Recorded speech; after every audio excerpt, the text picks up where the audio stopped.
Hey everybody, we are the night before when we're going to have our Thanksgiving dinner here. We're having it the day before Thanksgiving this year. My son and husband are firefighters, so we have to do our Thanksgiving when they're off, and all my kids being married, we just have to kind of find a time that's good for us. So tomorrow is our Thanksgiving. So that being said, I'm trying to add my recipes as I cook everything. If there's anything that I served that I didn't do a video for, most likely there's already a video below. So y'all just go under my list. I don't remember if it's cooking or what I got under. Y'all will find it. But anyways, I've already showed y'all how to make sun tea where you make it outside. That's the best way to make it. I ain't got time for sun tea right now. It's been cloudy all day here. We had rain, so sun tea wasn't happening today. So I'm gonna show y'all how to do it on the stove. So just like with the sun tea, I love Lipton. Lipton is the brand I usually use, this or Louisiana, but Lipton's my go-to. I get the family size tea bags. As y'all can see, it'll say on the box, family size. You're gonna need 4 of these. And you're just gonna undo them like that, 4 of them.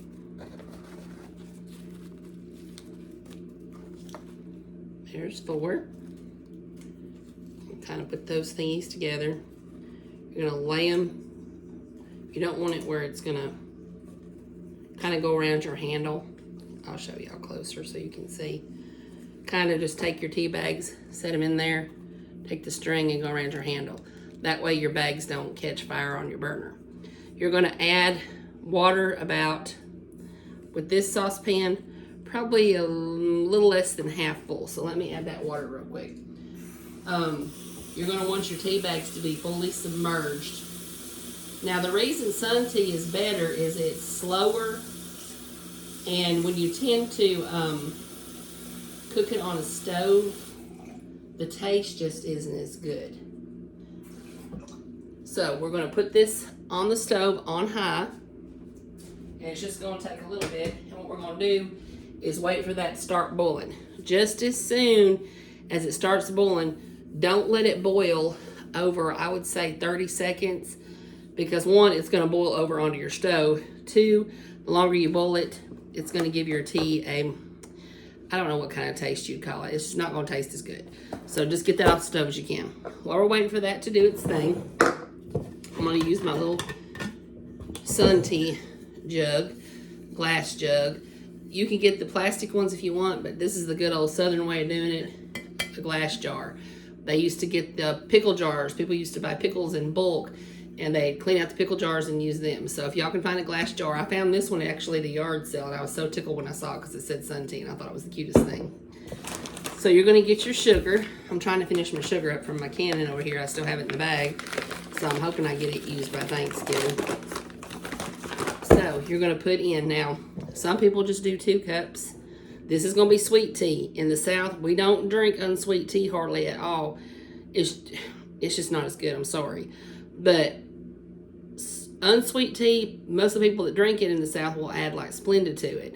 But that being said, once your tea gets cold, we don't drink hot tea hardly here in the South. We might drink it if we're sick, or, you know, every now and again, maybe if you're trying to lose weight, you might sip on some green tea in the morning. But in the South, we drink sweet tea, and we like it with ice in it. And it is amazing. So anybody that has never made tea, y'all do it. It's good. Make it just like this. Y'all will be like, oh, what am I missing? Oh my goodness. So we're going to take, like I said, some people do 2 cups. I do 3 cups. So it's just your preference. So I'm going to get 3 cups of sugar. And we're going to pour it over into this jar. 1 cup. And then here is 2 cups. Here is 3 cups. So that's 3 cups of sugar. Alrighty, we're going to wait for our tea over there to get boiling. It's already starting to steam. It's already got some steam coming off of it. So what you should do is add a small amount of cool water if you're using glass, because if you put too hot of a liquid in glass, you can cause it to bust. I wouldn't think that that the tea would do it, but just to be on the safe side, we're going to do that. So I'm going to add just a little bit of cold water to the bottom of my jug.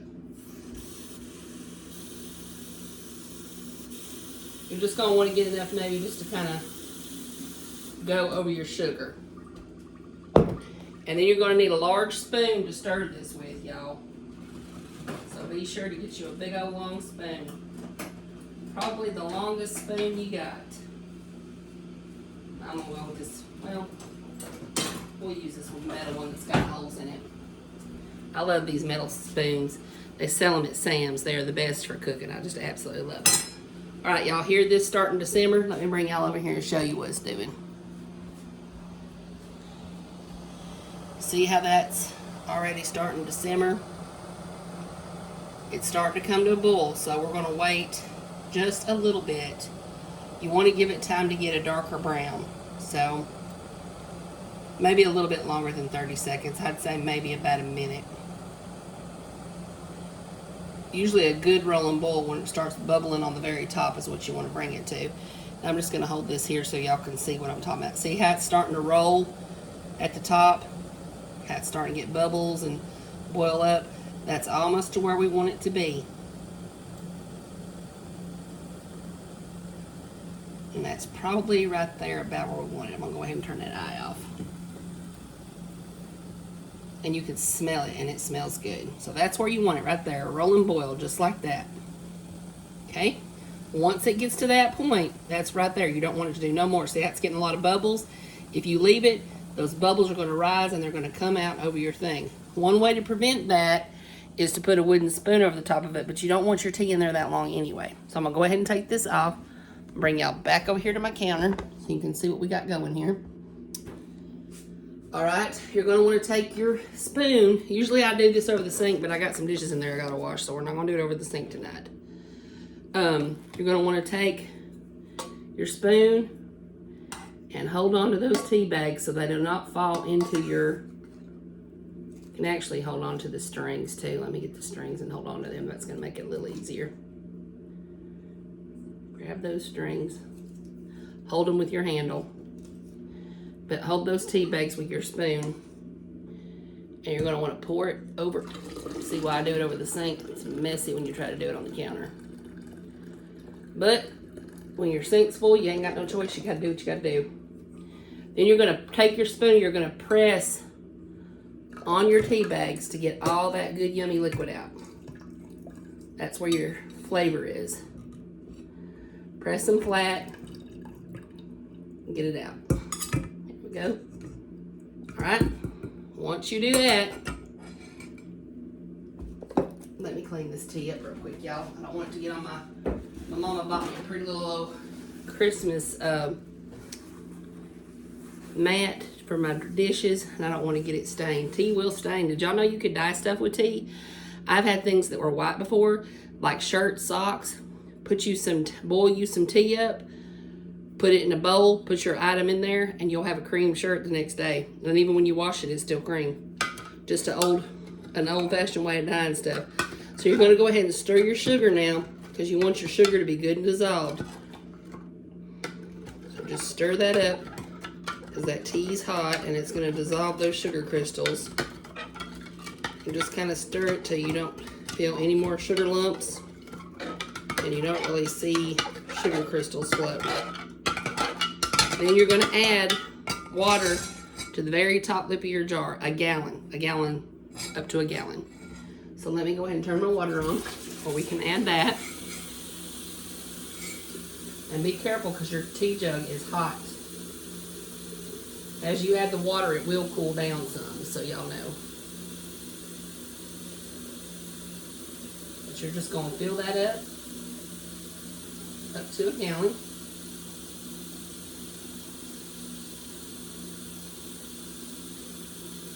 Okay, got it filled up. And you're just going to give it another stir. See how easy and simple that was? And I'm telling y'all, if you've never had sweet southern tea, y'all give this a whirl. You're going to love it. I don't drink it like I used to. Man, I would guzzle this stuff when I was younger, but I got allergic to caffeine. And so The only kind of tea that I can have is herbal teas. Just a FYI, in case y'all didn't know, you can buy Lipton tea and Louisiana tea that's going to say it's decaffeinated. And it is decaffeinated, but it is not 100% caffeine free. It's not.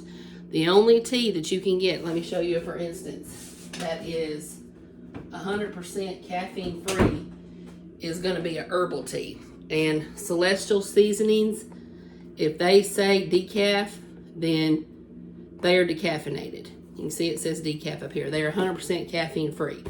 There's probably other herbal teas. I don't know all the names of them, but this is the brand I use. Green tea is awesome for if you're trying to lose weight. It's good if you got a cold and you don't feel good. Warm it up, put you a little bit of honey and some lemon in there with it. Amazing. But anyways, just so y'all know, if you buy tea because you don't want to drink caffeine, don't get just a regular brand. Now, if you don't, I'm allergic to caffeine, so I just can't have it. It makes my heart race horrible.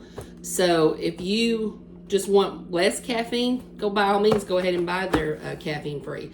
But it is not 100% caffeine free. Only your herbal teas are. So anyways, this is the easy way to make sweet tea.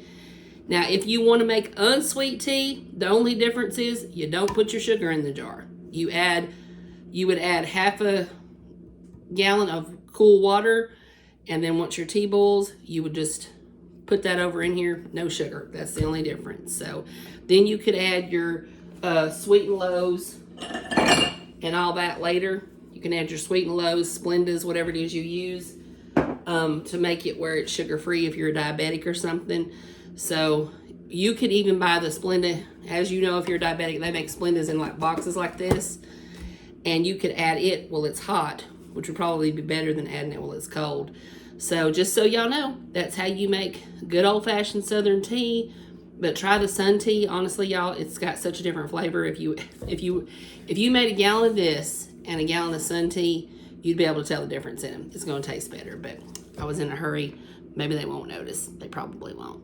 They don't hardly get Sun tea. So anyways, y'all have a blessed day and a happy Thanksgiving. And hopefully somebody can use this. Y'all like and subscribe. Leave me a comment if you liked this video. Thanks. Bye-bye.